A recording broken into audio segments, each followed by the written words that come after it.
తలను ఇట్లా తిప్పల. నేను ఎప్పటికీ మీకు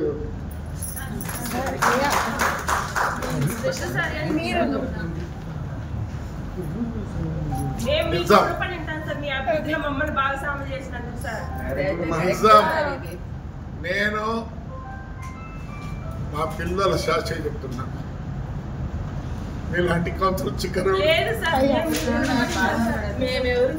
మీరే కదా సీట్ ఇచ్చి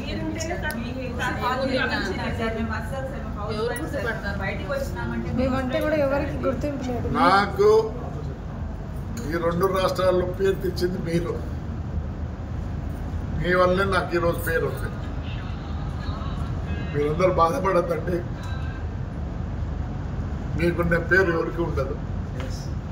డబ్బులు వస్తాయి పోతాయి అన్నీ ఉంటాయి, కానీ ఇలాంటి కౌన్సిలర్ ఎవరికి చిక్కరు.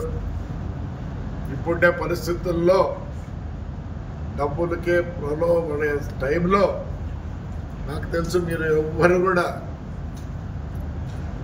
బ్రహ్మాండంగా లేరు. రాత్రికి చేసుకుంటే పొద్దున తినే పరిస్థితి మీది ఇప్పుడే కాలంలో. I'm proud of you. నా జీవితంలో మటుకు ఈ కౌన్సిలర్ మర్చిపోతాను.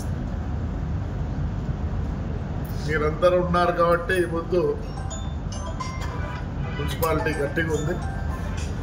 నేను స్టాఫ్ని కూడా రిక్వెస్ట్ చేస్తున్నా, దయచేసి ఇవాళ మిమ్మల్ని ఏమైనా బాధ పెట్టిండొచ్చు.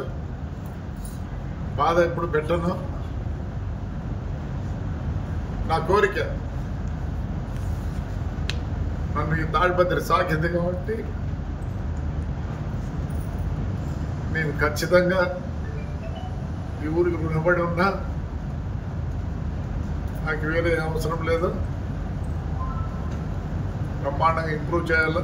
మీ అందరి సహకారం కావాలి. స్టాఫ్ కూడా దయచేసి దయచేసి దయచేసి మళ్ళీ కోరుతున్నా, ఒక 6 నెలలు గట్టి కష్టపడండి. అసలుకు మీకు కూడా పేరు వస్తుంది. ఇండియాలో ఎక్కడ లేని విధంగా చేయాలనుకుంటున్నా. ఇప్పుడే కమిషనర్ కానీ ఇంజనీర్లు కానీ అందరూ ఎనర్జెటిక్ పీపుల్ అవుతుంది. సోలార్ కూడా ట్రై చేస్తున్నాం. ఆల్రెడీ స్థలం కూడా తీసి పెట్టినా. ఎందుకంటే దూరం అయితే మళ్ళీ దానికి 1 కోటి అట్లా ఖర్చు అవుతుందని. మనపై అంతా ఎత్తితే ఒక ఆయన పెద్ద ఆయన ఒప్పుకున్నాడు.